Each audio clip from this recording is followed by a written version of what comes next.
Oh là là là là, le résultat de ce Grand Prix, c'est dur pour Leclerc. Leclerc qui s'est fait avoir par sa propre équipe avec une stratégie de merde Ferrari. Carton rouge.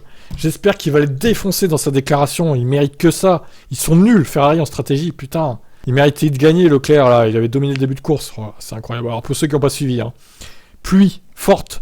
Alors en début de course, du coup report d'une heure de départ de la course. C'est parti vers 16h05. Sous safety car d'ailleurs, enfin départ lancé. Ensuite, il y a plu un peu, ça s'est calmé. Les pilotes ont fini par chausser des intermédiaires, des slicks. Mais ces génies de Ferrari ont arrêté Leclerc trop tard, évidemment. Du coup, il a perdu la victoire à cause de ça. Et Perez en a bien profité, Checo. La victoire à Monaco. Après tout ce qu'il a fait pour Red Bull, c'est mérité aussi. Hein. Il méritait cette victoire. Devant Sainz. Et Verstappen troisième. Mais il reprend des points encore au championnat, Verstappen à Leclerc. C'est infect, c'est infernal. La chatte qu'il a en ce moment, Verstappen, c'est incroyable. Et vous pouvez pas dire le contraire, les fans de Max. Russell 5ème, bon, encore un top 5 pour Russell, bravo. Il a battu Norris, qui a fait le meilleur tour, Norris d'ailleurs.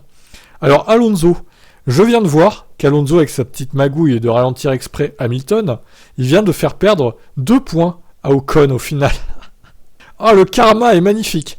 Ah oui, pour la petite histoire, ceux qui n'ont pas suivi, Alonso a ralenti exprès, il tournait en 1.20, 1.21, alors qu'il aurait pu tourner en 1.16, 1.17.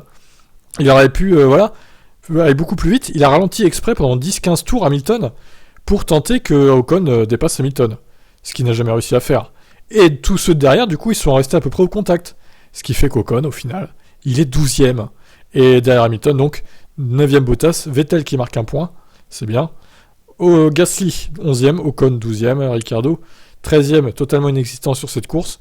Stroll, 14ème, Latifi, 15ème, Latifi qui a trouvé le moyen de se cracher, enfin de taper le mur, on va dire, sans abandonner, sous safety car en tour de formation. Bravo, Latifi, toujours plus. Zhou, 16ème, Tsunoda, 17, Albon 18, Mick Schumacher. Alors Mick Schumacher, il s'est pris une boîte monumentale. Sa voiture littéralement coupée en deux. Ah, incroyable, incroyable crash. Bon, il va bien, hein, je vous rassure. Mais c'était impressionnant. Bon, erreur de pilotage, hein, Mick, du coup, sur une piste qui était quasiment sèche, du coup. Voilà, encore une erreur de pilotage, un abandon qui va coûter cher à Haas. Et problème mécanique pour Magnussen, double abandon chez Haas. Un week-end noir pour l'équipe. Voilà, bon, bah écoutez... Pour un Grand Prix de Monaco, c'était quand même pas mal, sauf la fin. Bon, quand c'était sec, c'était pourri, hein, c'était Monaco, quoi. Donc voilà, pas de surprise là-dessus. Quant à moi, je vous retrouve un peu plus tard dans la soirée, parce que là, il y a l'IndyCar qui commence à 18h45 sur TBF1, le Twitch, et Team Motorsport sur YouTube. Donc je vais enchaîner dans une demi-heure, 3/4 d'heure, avec l'IndyCar, il y aura Romain Grosjean et tout, donc soyez nombreux. Et je vous retrouve un peu plus tard dans la soirée pour le débrief complet. Ciao, ciao.